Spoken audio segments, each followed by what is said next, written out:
जय हिंद दोस्तों। आज ही जितने भी वर्ड्स हैं ये सब आज सीखे जाएंगे वीडियो रिप्रेजेंटेशन के थ्रू। ये सभी वर्ड सफिक्स हैं। अब सफिक्स क्या होता है शुरू से शुरू करते हैं। सबसे पहले आता है अफिक्स। अफिक्स क्या होता है? अफिक्स ये वो लेटर या ग्रुप ऑफ लेटर्स हैं जो किसी वर्ड्स के आगे या पीछे लगकर उस वर्ड का अर्थ बदल देते हैं। A letter or group of letters added to the beginning or end of a word to change its meaning। जब मैंने कहा आगे या पीछे तो इसके दो पार्ट्स होते हैं, एक प्रीफिक्स, दूसरा सफिक्स। जब ये लेटर या ग्रुप ऑफ लेटर्स किसी मासूम वर्ड के आगे लगते हैं और उन वर्ड में लगने के बाद उन वर्ड्स का मीनिंग बदल देते हैं। फॉर एग्जाम्पल, यूजुअल में अनयूजुअल, लाइक में अनलाइक, पॉसिबल में impossible. A letter or group of letters added to the beginning of a word to change its meaning is called prefix। अब सफिक्स की बारी आती है। ये वो लेटर या ग्रुप ऑफ लेटर्स हैं जो किसी वर्ड के बाद लगकर उनका मतलब बदल देते हैं, जैसे एबल, कंफर्टेबल, पोर्टेबल और way, motorway, highway, byway, pathway. A letter or group of letters added to the end of a word to make another word is called suffix। अब हमारे वर्ड्स का मतलब क्या होता है एक एक करके समझ लेते हैं। सबसे पहले है मोटरवे। मोटरवे ये एक ऐसी चौड़ी और बड़ी सड़क होती है जिसमें कम से कम दो रास्ते ज़रूर होते हैं हर एक दिशा में, जैसे कि इस वीडियो में दिख रहा है।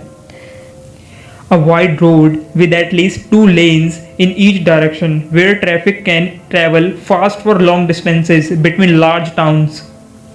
अब है हाईवे की बारी। हाईवे के बारे में हम लोग ज़्यादातर जानते ही हैं। तो हाईवे ये एक मेन रोड होती है जो नगरों या शहरों को जोड़ती है। A main road for traveling long distances, especially one connecting and going through cities and towns। Highway को हम राजमार्ग, प्रमुख मार्ग या महामार्ग भी बोलते हैं। अब बारी आती है बायवे की। बायवे क्या होता है? बायवे एक ऐसी छोटी सड़क होती है जो ज़्यादा यूज़ नहीं की जाती है। A small road that is not used very much. Byway को हिंदी में उपमार्ग भी बोलते हैं। और अगर बायवे का हम प्लूरल ले लें तो बायवे एक ऐसे रास्ते की जगह ऐसे एरियाज़ बन जाते हैं जो बहुत ही कम यूज़ होते हैंगे। तो बायवे अगर हम प्लूरल लेते हैं तो ये वो सड़क के बजाय ऐसे एरिया होते हैं जो बहुत ही कम इम्पॉर्टेंट होते हैं। अब इन्हें हिंदी में अविज्ञात क्षेत्र बोलते हैं। अब आती है बारी पाथवे की। पाथवे हम यूजुअली जानते ही हैं। पाथवे को हम पाथ ही बोलते हैं, कोई भी रास्ता इन जनरल। लेकिन साइकोलॉजिकली ये वो रास्ते होते हैं जो हमारे शरीर में न्यूरॉन्स को बॉडी ऑर्गन यानी शरीर के अंगों तक पहुंचाते हैं या शरीर के अंगों से न्यूरॉन तक पहुंचाते हैं। अभी न्यूरॉन क्या होता है? न्यूरॉन वो सेल्स होते हैं जो हमारे अंगों से इंफॉर्मेशन दिमाग तक और दिमाग से अंगों तक पहुंचाते हैं। A line of communication over interconnecting neurons extending from one organ or centre to another. हमारी बॉडी में जो न्यूरल पाथवेज होते हैं वो बहुत सारी चीज़ों को कंट्रोल करते हैं। For example, pre recorded actions, vocalisation. Vocalisation क्या होता है? वोकलाइजेशन जो हम जनरली वॉइस प्रोड्यूस कर रहे होते हैं, जो भी हम साउंड प्रोड्यूस करते हैं अपनी वॉइस के थ्रू, से वोकलाइजेशन को बोलते हैं। और सब वोकलाइजेशन होता है जब हम साइलेंटली रीड कर रहे होते हैं, माइंड में ही अपने कुछ बोल रहे होते हैं। इसे हम साइलेंट स्पीच भी बोलते हैं। इसका यूज़ बेसिकली जब भी होता है जब हम कुछ बुक्स वगैरह पढ़ रहे होते हैं, तो वो सब वोकलाइजेशन होता है। अब बारी आती है टेक अवे की। टेक अवे और टेक अवे दोनों अलग अलग हैं। टेक अवे नाउन है और टेक अवे फ्रेजल वर्ब है। पहले फ्रेजल वर्ब यानी टेक अवे, इसका मतलब होता है किसी चीज़ को किसी चीज़ से अलग कर देना या कुछ बाहर निकाल देना, किसी का कनेक्शन किसी से ब्रेक कर देना, अलग कर देना। जैसे for example, people should take away the focus from negativity. Take away जो नाउन है इसका मीनिंग है ऐसे रेस्टोरेंट जो कहीं और खाना ले जाकर खाने के लिए खाना तैयार करते हैंगे। और इसका दूसरा मीनिंग भी इसी से मिलता जुलता है। अब जो खाना ऐसे रेस्टोरेंट बनाते हैं उसे भी टेक अवे बोलते हैं। पहले का मीनिंग कुछ इस तरीके से बनेगा, a restaurant that cooks and sells food that you take away and eat somewhere else.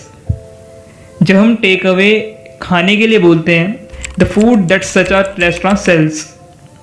इस टेक अवे नाउन का थर्ड यूज़ और भी हैगा, जैसे कि कुछ इंपॉर्टेंट फैक्ट और आइडियाज़ ऐसे होते हैं जो याद रह जाते हैं किसी टॉक्स में से। किसी कोई बात चल रही होती है तो कुछ ऐसी बातें याद रह जाती हैं, तो उसे भी हम टेक अवे बोलते हैं। For example, the key takeaways from the representation will not be forgot. अब रह गया हमारा स्टेयरवे, नहीं और भी है बाकी। अब स्टेयरवे एक नाउन है, जैसे और भी थे। A set of stairs inside और आउटसाइड अ बिल्डिंग, मतलब सीढ़ियाँ, मतलब जीना। तो स्टेयरवे मीन्स सीढ़ियाँ या जीना होता है। अब फुटवे, वॉकवे, साइड वॉक, इन सभी का एक ही मीनिंग होता है, फुटपाथ। कोई भी रोड है उसके साइड में कोई भी उठा हुआ प्लेस होगा थोड़ा सा चलने के लिए, पैदल चलने के लिए, उसे फुटपाथ बोलते हैं। लेकिन इन तीनों में से फुटवे फॉर्मल वर्ड है, मतलब ये फॉर्मल प्लेसेस में बोला जाता है। साइड वॉक और वॉक अवे फॉर्मल नहीं है, तो मोस्टली फुटवे ही यूज़ किया जाना चाहिए। तो ठीक है, फिर ये वीडियो यहीं तक रखते हैं। अब पता नहीं मैंने ठीक से समझाया नहीं समझाया, मुझे बता देना नीचे कमेंट में। तो ठीक है फिर, जय हिंद, जय भारत।